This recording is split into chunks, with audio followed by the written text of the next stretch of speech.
Jake Carter had never lived with anyone before, especially not an alien. He arrived at Unity Ring Station, a giant space platform floating in neutral orbit between several alien territories. It was known as a place where different species could live and work together. Peace, science, and cooperation were the main goals. For Jake, a young human engineer, it was his first big job after graduating. He carried just one small bag. He wore a blue tech jumpsuit and a tired smile. The trip from Earth had taken 2 weeks, and he was ready to sleep for a year. He walked through the long, bright halls of Unity Ring, following the map on his datapad, room C7 to 21. That was his new home. He stood outside the sliding door and tapped the control panel. The door opened, and what he saw inside made him freeze. Sitting cross-legged on the couch, glowing faintly under the room lights, was a tall, elegant alien woman. She had smooth violet skin, long silver-white hair, and glowing teal eyes. Her ears were slightly pointed, and her clothes looked like a mix of silk and armor, shiny, soft, and strange. The alien woman looked up, surprised. "You're human," she said softly. Jake blinked. Yeah, and you're not." She stood up gracefully. "I am Laura Velsari of the Azari people. I believe we are roommates." Jake stared at the datapad in his hand. "There. Must be a mistake. I asked for a solo room." She raised a slim eyebrow. "So did I." For a few seconds, neither of them spoke. Then the door slid shut behind Jake. He sighed. "Well, this is awkward." The next few hours were full of silence and small confusion. The room was simple: 2 beds, a kitchen space, and a shared living area. Jake picked the bed near the window. Laura had already claimed the one near the plants. They avoided eye contact. They stayed quiet. Jake cooked instant noodles, and Laura heated some glowing green cubes in the food heater. Their meals smelled strange to each other, but they didn't complain. Later, Jake sat on the couch trying to watch a show on his tablet. Laura stood by the window, staring out at the stars. Finally, she spoke. "You should know something, human." Jake looked up. "What?" "My kind, the Azari. We have something called a mating season. It begins soon." Jake frowned. "Like animals?" She narrowed her eyes slightly. "It is not like animals. It is a natural cycle, emotional and physical. We become unstable. It lasts only a few days." He shifted uncomfortably. "Okay. And you're telling me this because I thought I would be alone," she said. "But now I am not, and you are not of my species. You may not understand what happens." Jake rubbed the back of his neck. "Is it dangerous?" She looked away. "No. Not unless emotions are triggered. We are trained to control it. But sometimes accidents happen. If you are respectful and distant, there should be no problems." Jake nodded slowly. "All right, I can do that." There was another silence. Then she added softly, "Thank you for not panicking." Jake gave a small smile. "Hey, I've had worse roommates in college. One guy never showered for a week." Laura blinked. "That is disturbing." Jake laughed. "Exactly." Over the next 2 days, they lived like quiet strangers. Jake worked in the station's engineering bay, helping with repairs on cargo doors and oxygen systems. He was good at his job, and the alien co-workers slowly started to respect him. Laura, he learned, was a researcher in the station's cultural department. She studied languages, symbols, and alien art. She rarely spoke unless spoken to, but she moved like a dancer and spoke like a queen. Jake found her mysterious, but not in a romantic way. She was just different. But then, things started to change. On the 3rd night, Jake came home to find the room darker than usual. The lights were dim, and the air felt warm and heavy. Laura sat on the floor near the window, her legs tucked under. Breathing slowly. Jake paused. "Are you okay?" She didn't look at him. "It has begun." He stepped back a little. "Oh, should I leave?" She shook her head.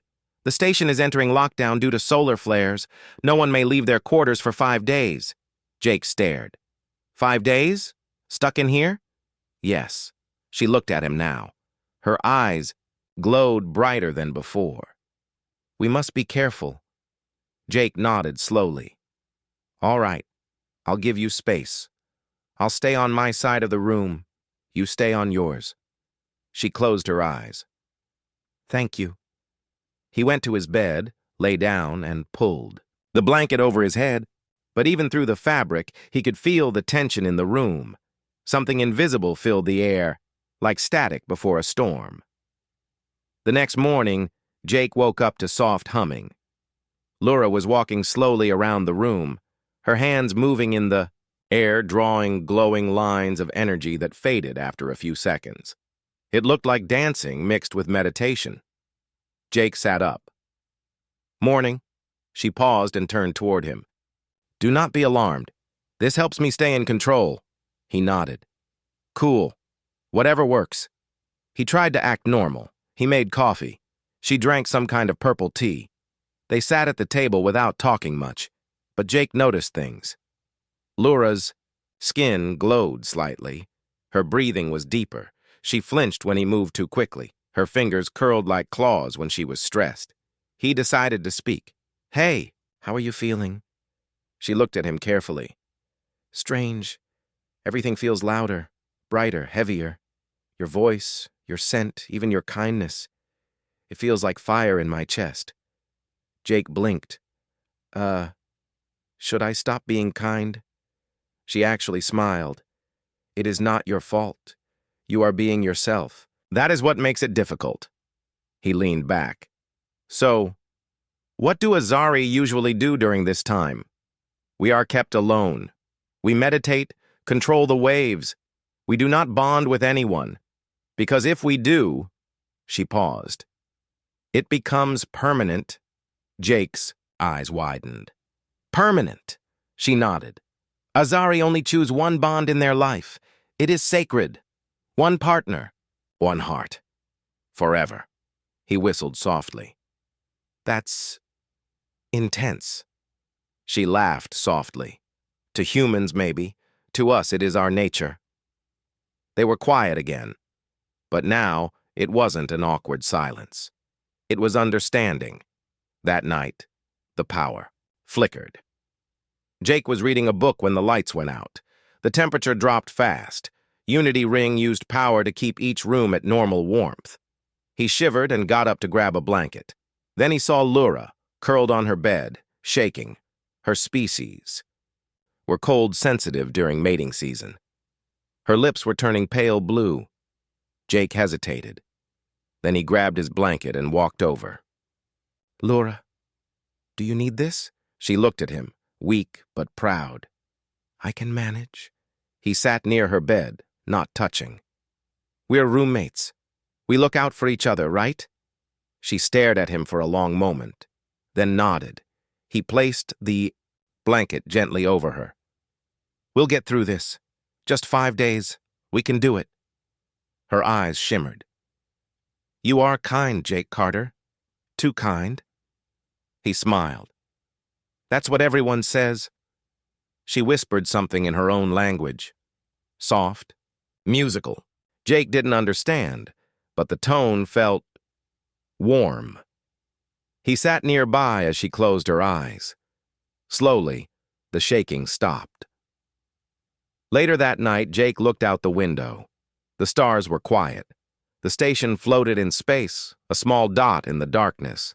Inside, a human and an alien shared a strange silence. 2 hearts, 2 worlds, slowly beginning to understand each other, and neither of them knew how much would change in the days ahead. Jake Carter sat at the small table tapping on his datapad. Outside the window, the stars looked peaceful, but inside the room, Everything felt tense. Lura stood near the wall, her hands pressed together.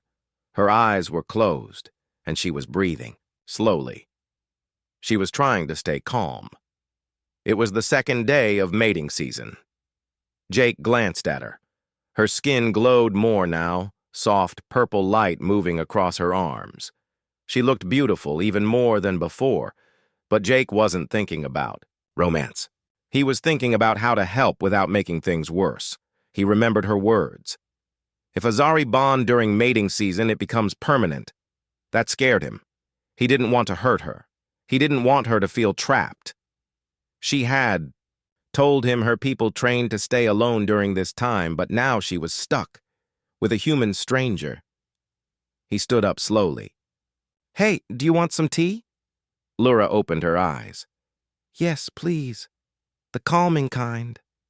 Jake made her favorite blend, the one that smelled like flowers and vanilla. He handed it to her carefully, making sure not to touch her hand. "Thank you," she said, her voice soft but tired. "You doing okay?" Jake asked. She took a sip, then nodded. "Barely. The instincts are growing. My mind tells me to control it, but my body—" She closed her eyes again. "It's hard." Jake sat across from her. "You've been handling it pretty well." Lura gave a weak smile. "Because you have been careful, respectful. That helps more than you know." Jake leaned back. "To be honest, I don't really know what you're feeling. But if I can help in any way, I will." She looked at him with those glowing teal eyes. "That's the problem, Jake. You help too much." He blinked. "Wait. What?" She looked away.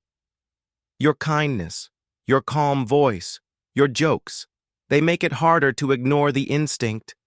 Azari are drawn to strong emotions, and you give me comfort, safety. That is dangerous right now." Jake scratched his head. "Should I stop talking to you?" "No," she said quickly. "Just be careful. Emotions can lead to bonding." Jake sighed. "You're telling me I have to be cold and distant for 5 days?" "Yes," she said softly. "Or I may bond with you forever." Later that day, Jake tried to stay busy. He cleaned the kitchen, fixed the flickering light in the hallway, and sorted his tools. Lura stayed in the corner of the room, meditating. The air felt heavy, like the room was full of invisible heat. Every time Jake looked at her, he felt strange, not because of attraction, though she was beautiful, but because he knew she was fighting something powerful, and she trusted him. That made him feel responsible. He sat on the floor near the wall and started drawing on his tablet. He liked to sketch machines, ships, and sometimes people. Without thinking, he started drawing Lura, sitting by the window, her hair glowing, eyes calm but deep. Lura noticed. "You're drawing," she said. Jake looked up, embarrassed. Yeah, just a habit. May I see?" He hesitated, then turned the tablet around. She walked over slowly and looked at the sketch. "This is me," Jake smiled. "Yeah, I draw things that catch my eye." "You see me clearly," she whispered. "Not just my shape, but my emotion." Jake lowered the tablet. "I try." She looked at him for a long time, then stepped back. "I must return to my space. The pressure is rising again." Jake nodded. "I understand." She walked back to her side of the room and sat down, breathing deeply. Jake could see her hands shaking slightly. He whispered, "You're not alone, Lura, even if I have to stay quiet. I'm still here." She didn't answer, but her eyes closed slowly, and a small, peaceful smile appeared on her face. That night, things changed. The station lights flickered again, and a loud voice came through the speakers. "Warning! Solar! Flare increasing. Communication with command blocked for 48 hours. Remain in quarters." Jake groaned. "Great! 2 more days of total lockdown." He looked at Lura. She sat stiffly, breathing faster. Her skin glowed brightly now, and her eyes seemed brighter than before. She was sweating, even though the room was cool. "Laura?" Jake asked carefully. "Are you okay?" "No," she whispered. "The pull is strong. The cycle is reaching its peak." Jake walked a little closer, but kept his distance. "Do you need anything?" She opened her eyes and looked straight at him. "I need to not feel. But your presence, your voice, your scent, it's making that impossible." Jake stepped back. "Sorry, I'll go to the other room." "You can't," she said. "The energy, it follows. The bond is forming even without touch." Jake rubbed his face. "What do I do then?" She shook her head slowly. "I don't know." Then something unexpected happened. Laura began to cry. Soft, glowing tears rolled down her cheeks. She looked so calm before, so controlled, but now she looked lost. "I didn't want this," she whispered. "I wanted to be free to choose, not to bond by mistake, not because of a locked door." Jake felt a sharp pain in his chest. He hated seeing her like this. He walked closer, knelt on the floor, but didn't touch her. "You still have a choice," he said. She looked up at him, eyes wide. "How?" Jake breathed slowly. "We get through this together. Carefully. You don't have to bond. I'll be your wall. I won't let emotions control anything." She looked down. "But I already feel connected." Jake nodded. "Yeah, me too a little, but we can keep it as friendship. Deep, strong friendship." Laura stared at him. Then she smiled, just a little. "You speak like an Azari elder," Jake chuckled. "Must be all those late-night sci-fi books. They sat like that for a long time, quiet, side by side, no touching, just breathing." The glow around Laura faded slightly. Her tears dried. For the first time in hours, she looked calm. The next day was peaceful, but strange. Laura spent most of the morning meditating. Jake cooked breakfast and avoided sudden movements. They spoke only when needed, but in the quiet moments, their eyes met.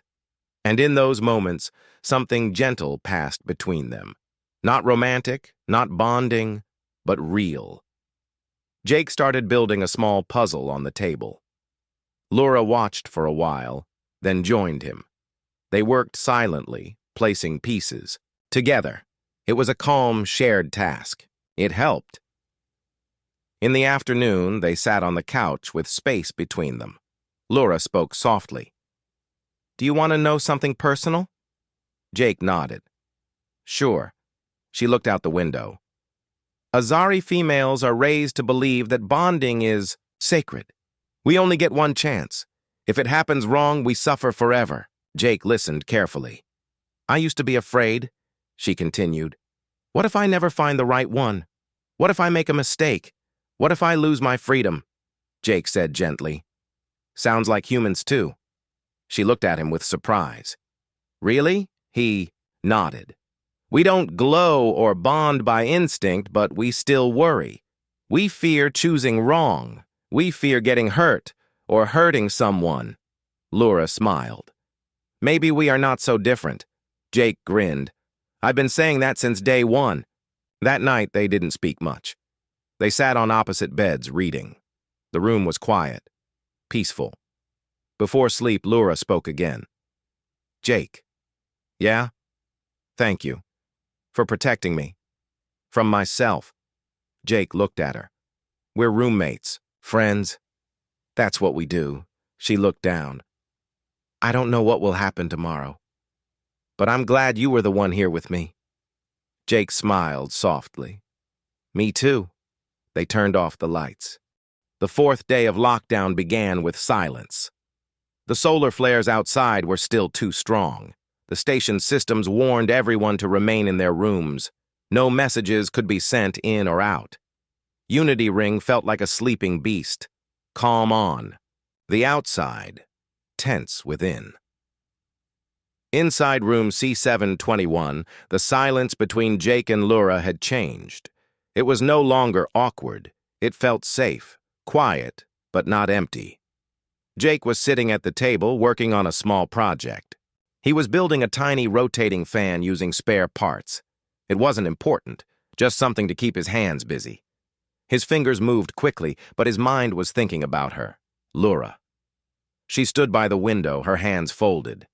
Her long silver hair glowed softly in the morning light. Her violet skin was less bright now, her eyes more calm. The pressure of the mating season was slowly going down.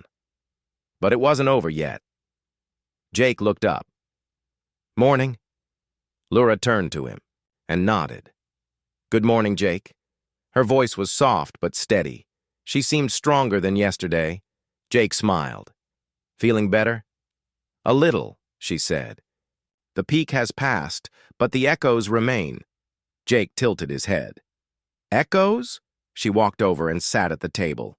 "The instincts don't vanish right away. They leave feelings behind, emotions that are not completely ours. We must sort through them. Decide what is real and what was caused by the cycle."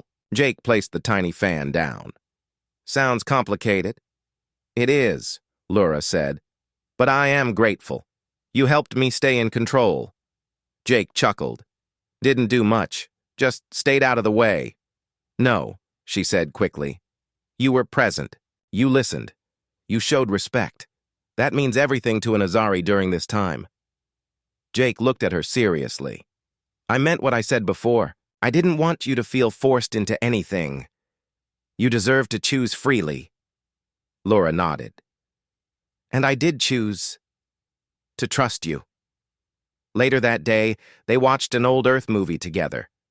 Jake had suggested it to help pass the time. Laura had never seen a human film before. She sat beside him, curious and alert. The movie was a comedy. A group of humans got stuck on a broken spaceship and had to work together to survive. The aliens in the movie were silly, with big heads and green skin. Laura tilted her head every time they appeared. Jake laughed. "Yeah, I know. We used to imagine aliens like that." Laura raised an eyebrow. "You thought we would all have antennae and huge eyes?" Jake shrugged. "Old Earth movies didn't know what real aliens looked like." Laura smiled. "You are lucky we are not easily offended." He chuckled. "I'm lucky you're the one stuck with me." They both laughed. The moment felt light, warm. For the first time in days, they were just enjoying something together. No fear, no tension, just connection. Jake noticed something. Laura wasn't glowing as much anymore, but when she smiled, her eyes still sparkled. Not from instinct, but from genuine joy. Later, Jake cooked dinner. He made Earth-style fried rice using the limited supplies they had. Laura watched with interest. "You use so much fire," she said, watching the small stove. Jake grinned. "It's not real fire. Just heated coils, but yeah, humans like food cooked hot." She nodded. "Azari prefer cold or warm meals. Hot food feels aggressive." Jake paused. "So, you don't like spicy food?" Laura gave him a playful look. "I never said that." They sat down to eat. Jake took a bite and made a face. "Too much salt." Laura tasted a spoonful and nodded. "Too much. But it's still better than those glowing green cubes." Jake laughed. "Agreed." After dinner, they talked more. About their homes, their families, their dreams. Laura told him about her planet, Sorali Prime, a place full of silver forests and glowing lakes. The Azari lived in harmony with nature. Their buildings were made from living crystal, and their cities sang at night. Jake told her about Earth, his home city, the busy streets, the noise, the sunsets by the sea. He shared how he always felt a bit alone, even in crowds, like he didn't belong. Laura looked at him kindly. "You belong here." Jake blinked. "On Unity Ring?" "With me," she said softly. "As a friend." Jake smiled. "Thanks. That means a lot." That night, a small storm passed through the station's artificial weather system. Wind howled through the vents. Lights flickered again. The room turned cold. Jake reached for his blanket, but then saw Laura curled up on her bed, arms wrapped around herself. She was shivering again. Without thinking, he grabbed his blanket and walked over. "Here," he said. "It's warm. You need it more than me." Laura hesitated. "Are you sure?" Jake nodded. "Totally. I'm from Earth. We're used to cold." She took the blanket and wrapped it around herself. "Thank you." He sat on the floor nearby. "I'll stay here, just in case the power goes out." Laura looked at him, her voice soft. "Why are you so kind to me?" Jake shrugged. "You're my roommate, my friend, and maybe the best person I've met up here." Laura lowered her eyes. "I thought I would be alone during this cycle. I was afraid, but you changed that." Jake smiled. "Well, I didn't plan it either, but I'm glad it was you." They sat in the quiet for a while. The wind faded. The room was still cold, but something else filled the space, warmth between two souls. Jake stood up. "Try to sleep. I'll be right here." Laura nodded. "Good night, Jake." "Good night, Laura." The next morning, Jake woke up with a sore back from sleeping on the floor, but he smiled anyway. Laura was already awake, sitting at the table with a cup of tea. She looked calm, peaceful. "It's the last day," she said. Jake sat up. "Really? Lockdown ends today?" She nodded. "The solar flare will pass in the evening. The doors will open again." Jake stood and stretched. "Finally. Fresh air, spacewalks, normal food." Laura smiled. "And freedom."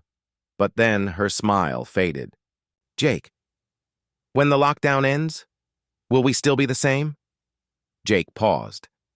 "You mean us?" She nodded. "This bond we built, it started during the cycle. But now, I don't know what part is real." Jake walked over and sat across from her. "I do." She looked at him, surprised. Jake spoke gently. "The feelings I have now, they aren't from instinct. They're from knowing you. Watching you fight your own mind and still stay strong. Listening to your stories, laughing with you."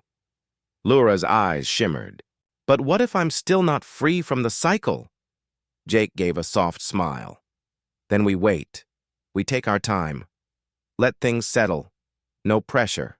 No choices yet." She breathed deeply. "You are more Azari than some Azari." Jake laughed. "Maybe I was one in a past life." They looked at each other for a long moment, quiet understanding between them. Then the station lights turned green. A soft chime rang. Lockdown lifted.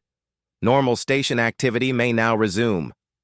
Jake stood and walked to the door. "Well, guess we're free again." Laura stood beside him. "Yes, but freedom feels different now." Jake turned to her. "So, what now?" Laura smiled. "Now we live." And together they stepped out into the hallway, side by side, stronger than before. The lockdown was over. The loud siren that echoed through Unity Ring was a relief and a warning. Jake felt the shift immediately. The hallway lights flickered back to full brightness. Doors opened. People returned to their jobs and homes. The hum of the station's life grew louder. But inside room C721, the feeling was different. Laura sat on her bed, her back straight, but her hands trembling slightly. Her eyes looked far away, as if she was thinking about a place Jake could not see. Jake stood by the door, unsure what to do next. The mating season had left its mark. He could see it in her, the tension between freedom and instinct, choice and fate. "Laura," Jake said carefully, stepping forward. "Do you want to talk?" She turned toward him, eyes shining with quiet strength. "I need to." He nodded and sat down on the couch. She took a deep breath. "The cycle's peak is past, but the final decision is mine. The bond can still be made, or broken." Jake's heart beat faster. "You mean You can still choose to bond with me? She nodded. Or refuse forever. Jake swallowed. That's a big choice. More than you know, she said. Her voice grew softer. If I bond, we share everything. Thoughts, feelings, even life energy. We become one. Jake blinked. Sounds intense. It is, she said. And dangerous if not chosen freely. She looked down, fingers playing with a small crystal on her wrist. I never wanted to bond by accident. I was afraid. But you helped me through it. Jake smiled gently. I never wanted that either. But if you want to, I'm here. Laura's eyes met his. You mean that? Yes. No pressure. No rush. Just honesty. The room grew quiet. Outside, the station carried on with busy footsteps and distant voices. Inside, two souls faced an ancient tradition, a choice older than stars. Laura stood and walked to the window, staring at the distant galaxies. Jake, do you believe in fate? She asked. He thought for a moment. I believe we make our own fate. We choose who we want to be and who we want beside us. She nodded slowly. Then I choose to be myself, not just a Zari, not just a creature of instinct. Jake stood beside her. And what do you want? Laura smiled faintly. To be free. To love or not love, by my own will. Jake reached out a hand, not touching but close. Whatever you decide, I respect it. Suddenly, her communicator beeped. She glanced at it and frowned. I have a message from the council. Jake knew the council was the governing body of the Azari people, strict and traditional. She opened the message. Her face tightened. They want me back on Sirali Prime for a ceremony. To accept or refuse a mate. Jake frowned. Do you have to go? Yes. It is my duty. He paused. Can I come with you? Laura looked surprised. A human at a sacred Azari ceremony? Jake smiled. I'm your friend. Maybe that counts. She laughed softly. Perhaps. The next day, Laura packed carefully. Jake helped her gather belongings. They moved slowly, as if trying to hold on to the last quiet moments before a storm. Before she left, Laura turned to Jake. Thank you for everything. For your kindness, your patience, your strength. Jake smiled. No, thank you. For trusting me. She reached out and touched his arm gently. For a brief time, you became more than a roommate. You became my anchor. Jake felt warmth spread through him. Come back safe, he said. Laura nodded. I will. At the spaceport, the ship waited. It was sleek and silver, with soft lights glowing on its wings. Laura turned back once, her eyes. Meeting Jake's. Wish me luck. Jake gave a thumbs up. Good luck. And call me.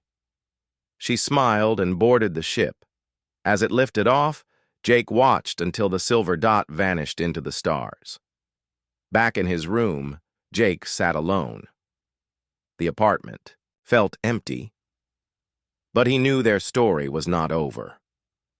Laura had a choice, and whatever she chose, it would change both their lives forever. Jake Carter sat by the wide window of his small room on Unity Ring Station, watching the stars streak by as ships passed through the busy space lanes. Months had passed since Laura Velsari had left for her homeworld, Sirali Prime, to face the Azari Council's mating ceremony. Jake thought about her often. The memories of those 5 intense days they spent locked together during mating season played over in his mind like a quiet melody. The station was alive with the usual bustle, but Jake felt something had changed inside him. That strange, glowing connection he and Laura had formed was not gone. It was just waiting, like a seed under the soil ready to grow. Suddenly, his communicator beeped. A message appeared on the screen. The sender was Laura Velsari. Jake's heart jumped. He pressed open the message. Jake, I returned safely. The council accepted my choice. I refused the bond with the chosen mate. Instead, I asked for time. Time to understand what I truly want. They agreed. I want to see you again. When you are ready. Jake smiled so wide that the corners of his mouth hurt. Days later, Jake stood at the spaceport, waiting. He had no idea what to expect.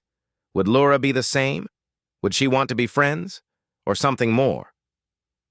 Then, through the crowd, he saw her. Laura's violet skin glowed softly under the station lights. Her silver hair was tied back, and her teal eyes searched until they found him. She smiled. Jake's nerves melted. "Welcome back." Laura stepped forward and hugged him lightly, a rare gesture in Azari culture, showing trust. "Thank you, Jake, for waiting." They walked together through the station, talking like old friends. Over the next weeks, Jake and Laura spent more time together. They shared meals, laughter, and quiet moments watching the stars.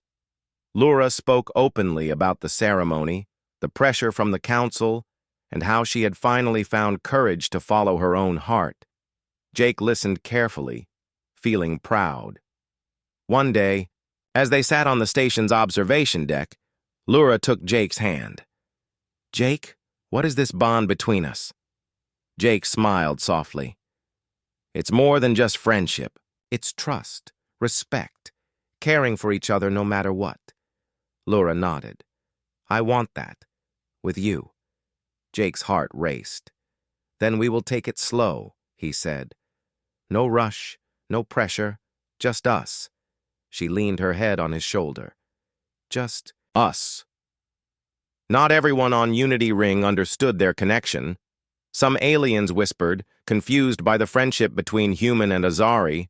Others admired their courage to break old customs. But Jake and Laura didn't care. They had something real. One evening, when the station lights dimmed for rest, Jake looked at Laura. "You know, when the mating season started, I was scared." Laura laughed softly. "Me too." "But now," Jake said, "I'm glad it happened. It brought me to you." She smiled, her eyes shining. "Humans and Azari," she whispered. "Maybe we were made to surprise the galaxy." Months later, a new message arrived for Jake. It was from the Azari Council. They recognized Jake's kindness and strength.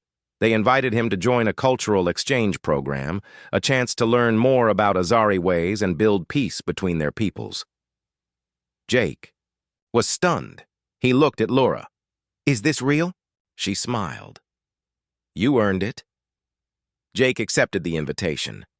He knew his life had changed forever, not just because of mating season or because of Laura, but because of the friendship and trust they built. He was no longer just a human engineer. On Unity Ring, he was a bridge between worlds, and the galaxy was watching.